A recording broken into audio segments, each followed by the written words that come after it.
নমস্কার বন্ধুরা। তো আজ তোমাদের সাথে একটা নতুন চিকেন রেসিপি নিয়ে চলে আসলাম। এই রেসিপির নামটা হলো বাটার কাজু চিকেন। ভীষণ টেস্টি ও দুর্দান্ত খেতে হয়। তোমরা যদি একবার বাড়িতে বানিয়ে টেস্ট করে দেখো, ভীষণই দারুণ লাগবে।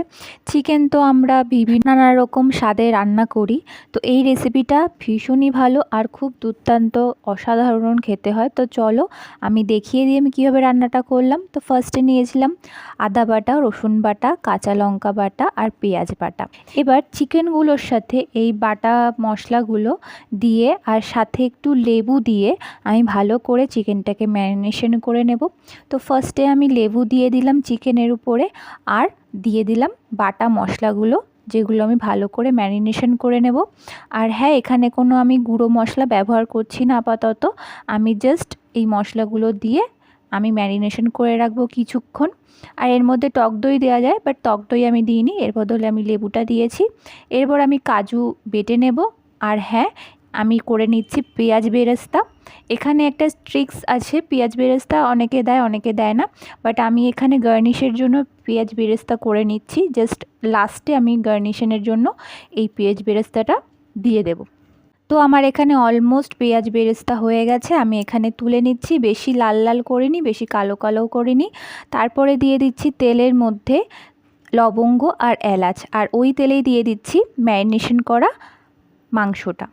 তো ভালোভাবে আমি মাংসটা একটু নাড়িয়ে চাড়িয়ে নেব। এখন আমি একটা ঢাকনা দিয়ে চাপা দিয়ে দিচ্ছি মাংসটা, মানে জাস্ট একটু কষিয়ে নিচ্ছি। আমি কোনো মশলা কিন্তু আমি এখনও পর্যন্ত দিইনি। এবারে আমি এক এক করে সব গুঁড়ো মশলাগুলো দিয়ে দেব। এবার ঢাকনাটা তুলে দেখো, অলরেডি অনেকটা তেল ছেড়ে ছেড়ে দিয়েছে, আমার মাংসটা অলরেডি কষে এসছে। তো এখানে আমি সবার ফার্স্টে দিয়ে দিয়েছি স্বাদ মতো নুন, তারপরে দিয়েছি জিরে গুঁড়ো, তারপরে একটুখানি চিনি অল্প একটু, আর দিয়ে দিচ্ছি গোলমরিচের গুঁড়ো স্বাদ মতো। সব কিছু স্বাদ মতো দেবো। আমি এখানে কোনো হলুদ কিন্তু ব্যবহার করিনি। এখানে কেউ হলুদ ব্যবহার করতে পারে, আবার কেউ ব্যবহার করলেও চলে, না করলেও চলে।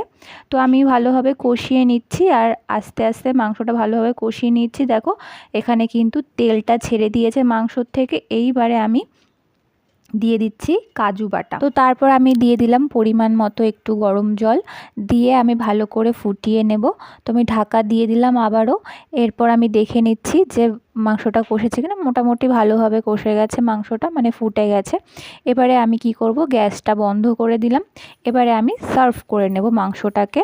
একটা বাটিতে আমি সার্ভ করে নিয়েছি। এরপরে দিয়ে দিচ্ছি বাটার। হ্যাঁ, এটা সার্ভ করার পরে উপরে যে আমি যেভাবে বাটারটা দিচ্ছি ওইভাবেই দিয়ে দিলে খুব ভালো হবে।